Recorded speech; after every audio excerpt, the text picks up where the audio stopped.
Pakistan versus West Indies का दूसरा test शुरू हो चुका है और आज पहला दिन था।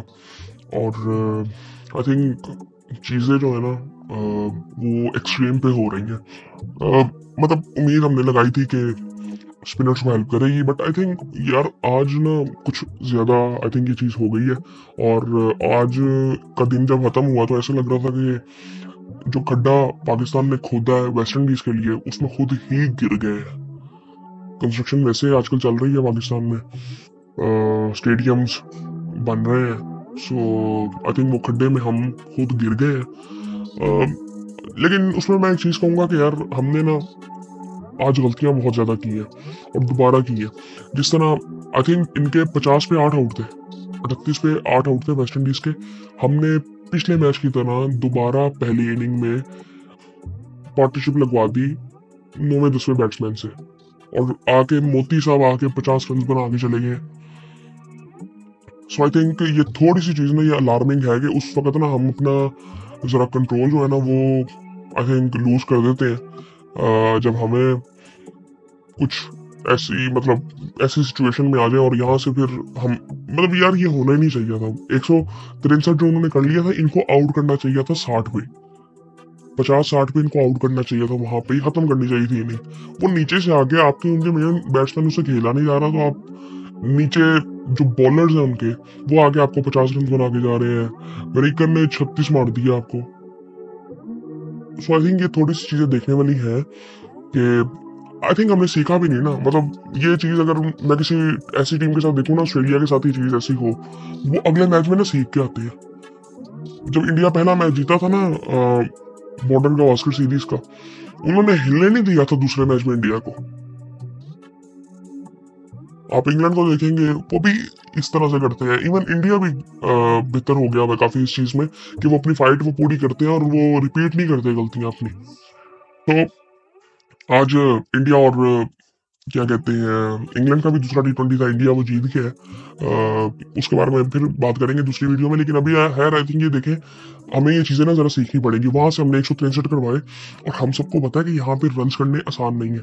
लेकिन उसके बाद जो फिर पाकिस्तान जब बैटिंग के लिए आया ना, वो बड़ा आई थिंक फिर अलार्मिंग था कि यार अब बाबर को ना, मैं पहले कई दफा बात कर चुका हूँ, उसको अपनी गेम थोड़ी सी चेंज करनी पड़ेगी। पहले हमारे दोनों ओपनर्स ने फास्ट बॉलर को विकेट दी, जो कि आई थिंक मुझे नहीं समझ आई कि यार ये हम करते क्या, मुझे समझ नहीं आती कई दफा। और उसके बाद बाबर फिर स्पिनर के हाथों आउट हुए। और बाबर को आई थिंक अब थोड़ा सा जरा समझना चाहिए कि उसको अपनी गेम थोड़ी सी चेंज करनी है टेस्ट मैचेस के लिए, कि आने वाले टाइम में हम देखेंगे कि हमने होम सीरीज तो ऐसे ही खेलनी है, स्पिन ट्रैक्स बनाने हैं। सो हम उसके मुताबिक पहले हमारे बैट्समैनों को तो रेडी रहना पड़ेगा ना। तो ये चीजें आई थिंक बाबर को देखनी पड़ेंगी। बाबर को स्वीप शॉट्स डेवलप करनी पड़ेंगी, सिर्फ स्वीप शॉट नहीं, हर तरह का स्वीप उसको खेलना पड़ेगा, जो कि वो जितनी दफा मैंने उसको देखा ट्राई करते हुए वो नेचुरल लगता नहीं है अभी उसमें। लेकिन आई थिंक उसको थोड़ा सा देखना पड़ेगा कि अब उसको डेवलप करनी पड़ेंगी कुछ शॉट्स। यहाँ पे साउथ शकील की तकनीक के अलावा मुझे किसी बैट्समैन की तकनीक बेहतर नहीं लगी दोनों टीमों में। वेस्ट इंडीज में तो मैं समझ रहा हूँ कि मोती की तकनीक मुझे सबसे बेहतर लग रही है, जिस तरह से वो खेल रहा है। मोती और रेकर पिछले मैच में भी इन्होंने ऐसे किया था। सो यार पहले मैं आपको स्कोर कार्ड बताता हूँ पूरा आज हुआ क्या। वेस्ट इंडीज ने टॉस जीता और पहले बैटिंग की, जाहिर बात है जिसने टॉस जीता था पहले बैटिंग करनी थी। यार क्रैग ब्रैथवेट आए, लुइस थे, आई थिंक ये चेंजेस किए थे उन्होंने। यार वो भी कोई इतनी देर ठहरे नहीं।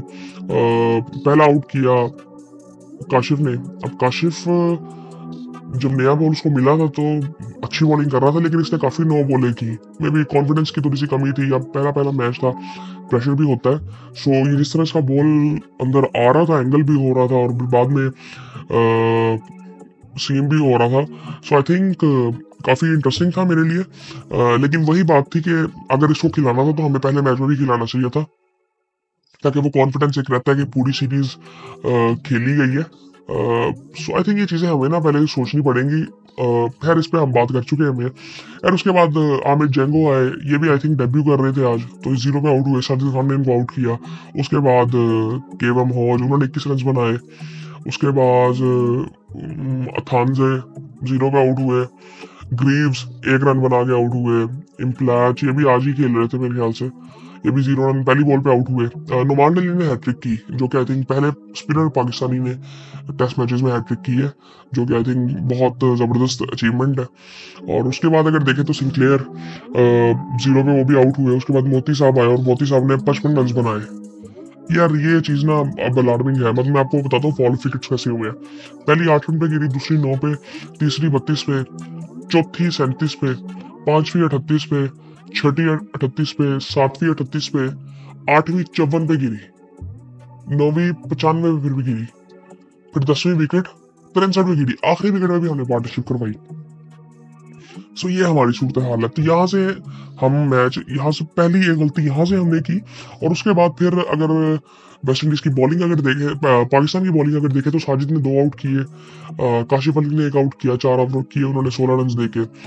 साजिद ने 14 ओवरों में 64 रन दिए। नुमान ने 15 ओवर किए, 16 ओवर वो कर रहे थे, 6 आउट उन्होंने किया। अब उन्होंने भी 5 आउट जब कर लिए तो छठा आउट उन्होंने आखिरी किया।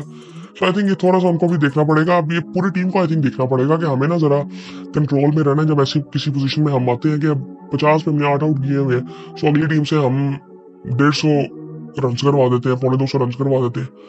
सो ये थोड़ा सा देखना पड़ेगा। अबरार ने 1 आउट किया है 6 ओवरों में 24 रन दे के। सलमान ने 2 ओवर किए, 10 रन उसने दिए। उसके बाद जब पाकिस्तान बैटिंग के लिए आया तो शान ने 15 रन बनाए, हुरैरा ने 9 रन बनाए, बाबर आजम 1 रन बना के आउट हुए। अब तीनों को देखना पड़ेगा। आई थिंक हुरैरा को भी देखना पड़ेगा थोड़ा सा। बट आई थिंक बाबर को मैं मेनली कहूंगा कि यार उसको अपना थोड़ा सा ना डिवेलप करनी पड़ेंगी कुछ शॉट्स। सीरियसली अपनी तकनीक में ना कुछ चेंजेस करने पड़ेंगे। उसको अपना स्टांस थोड़ा सा ओपन करना पड़ेगा कि वो एलबीडब्ल्यू से बचे। हालांकि आज मोती ने जो 2 आउट किए, मोती ने आई थिंक 2 आउट किए, वो दोनों आउट 3 आउट किए उसने, 2 आउट तो जो थे उसके बड़ी जबरदस्त उसने बोल्ड किए। बाबर का भी बोल्ड था, उसके बाद एक और था आगा का, आई थिंक आगा का भी बोल्ड ही था। और उसके बाद अगर देखे तो ये सूरत हाल थी। तो आई थिंक उसके बाद कामरान आए, 16 रन बनाए। अब यहाँ पे ना हमें एक चीज समझ नहीं है कि हमें ना डिफेंसिव यहाँ पे हम तकनीक कर ही नहीं सकते। साउथ ने 32 रन बनाए। अब तकनीक वाइज बहुत आई थिंक बेहतरीन था साउथ, और लग रहा था कि वो प्रॉपर वो आई थिंक रन करना चाह रहा है। जिस तरह से आउट हुआ, मैं ये नहीं कहूंगा कि वो शॉट उसको लगानी नहीं चाहिए थी। आई थिंक ये हमें इसी तरह से खेलना पड़ेगा। बट आई थिंक मुझे बाबर का थोड़ा सा है, कामरान को भी रन करने चाहिए थे, लंबा थोड़ा सा जाना चाहिए था, बाबर को करना चाहिए था। अब बाबर पे आई थिंक ड्यू है अगली इनिंग में अच्छा खेलना। और सलमान ने 9 रन बनाए, मोहम्मद रिजवान ने 49 रन बनाए, 50 उन्होंने मिस किया।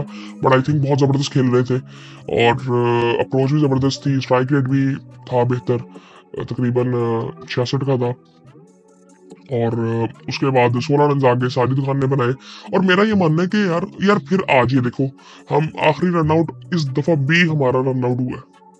ये मुझे समझ नहीं आई ये क्यों हो रहा है। पिछली दफा भी आई थिंक हमारा जो आखिरी बैट्समैन आउट हुआ था वो रन आउट ही हुआ था।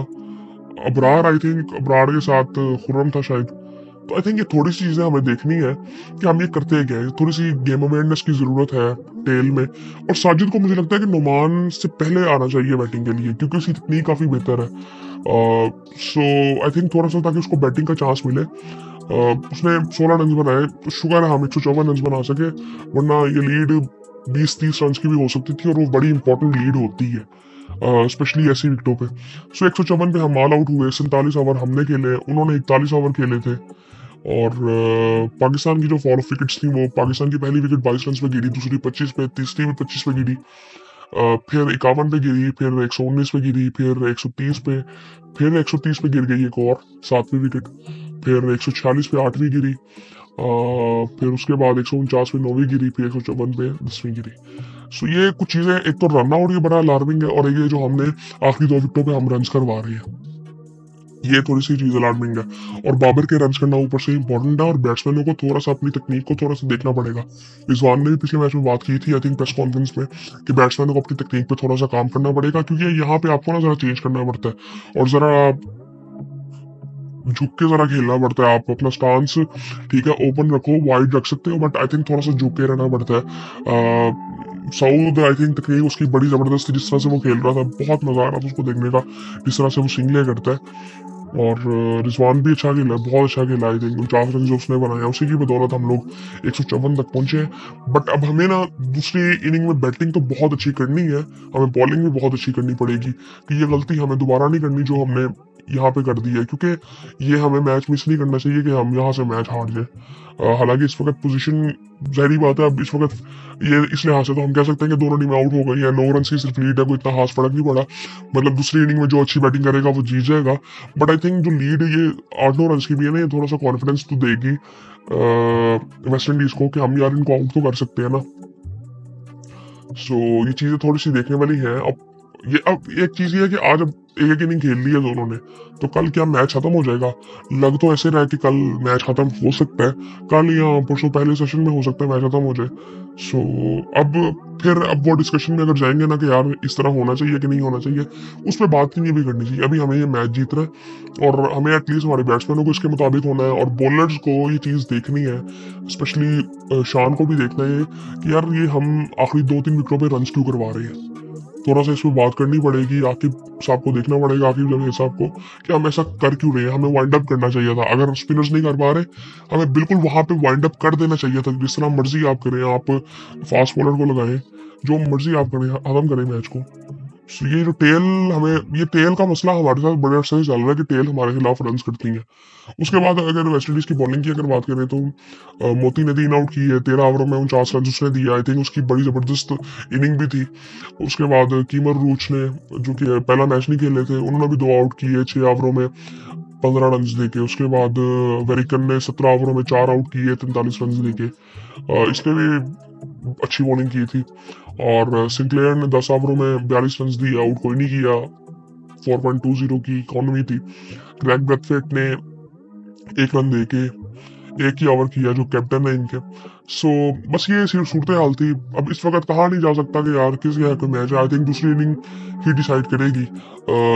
मैं फिर भी कहूंगा कि वेस्ट इंडीज ने आज का दिन बहुत बेहतर खेला है और थोड़ा सा एज मैं वेस्ट इंडीज को दूंगा यहाँ पे कि अगर वो अच्छी बॉलिंग बैटिंग करेंगे तो वो यहाँ से मैच भी जीत सकते हैं।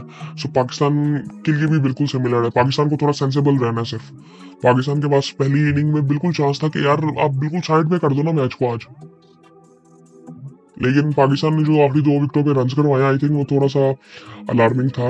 और ये पाकिस्तान को थोड़ा सा देखना पड़ेगा आने वाले टाइम में, बल्कि कल ही देखना पड़ेगा। सो बस ये सूरत हाल थी, फिर आपसे बात होती है।